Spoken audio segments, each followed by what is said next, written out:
भगवान कहते हैं कि जो स्थित प्रज्ञ व्यक्ति जो है वो संसार में रहकर भी जो है अपना इंद्रियों को अपने वश में रख करके जो आसक्तिहीन और द्वेषहीन हो करके सर्वदा प्रसन्न हो करके इस संसार में रहता है।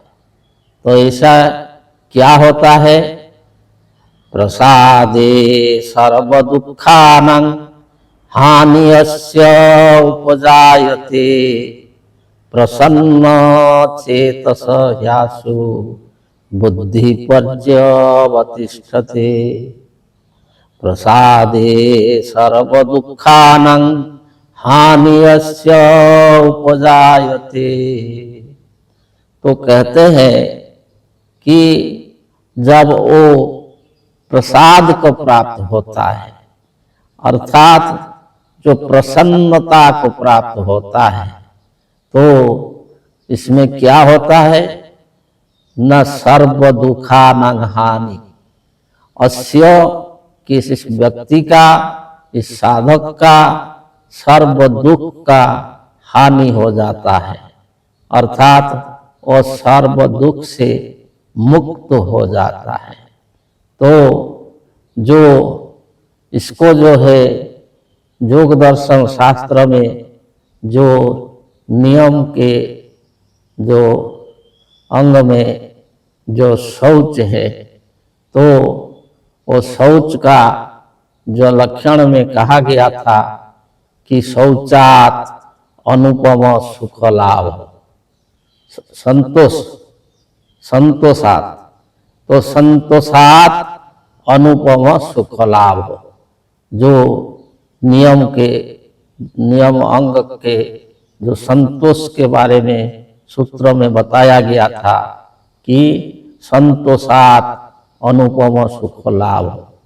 तो वो जो संतोष है और प्रसन्नता है तो ये बाहरी प्रसन्नता नहीं है, वो जो अपने अंदर में जो समाधिस्थ हो करके जो दिव्य ज्ञान को प्राप्त किया, आत्मज्ञान को प्राप्त किया, जो सच्चिदानंद को प्राप्त किया, इसलिए वो जो प्रसन्न हो गया तो वही प्रसन्नता से क्या होता है?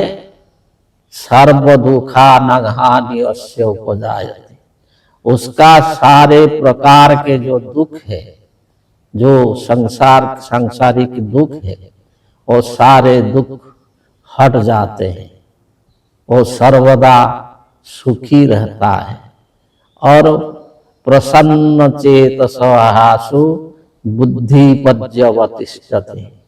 कि जो प्रसन्न चेता जिसकी जो चेतना है जो सर्वदा प्रसन्न है तो इसका आशु अर्थात शीघ्र अर्थात जो यथा शीघ्र क्या होता है?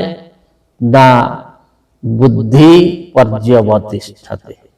उसका जो बुद्धि है अबुद्धि स्थिर हो जाता है, वो स्थित प्रज्ञ हो जाता है, उसका बुद्धि विचलित नहीं होता है।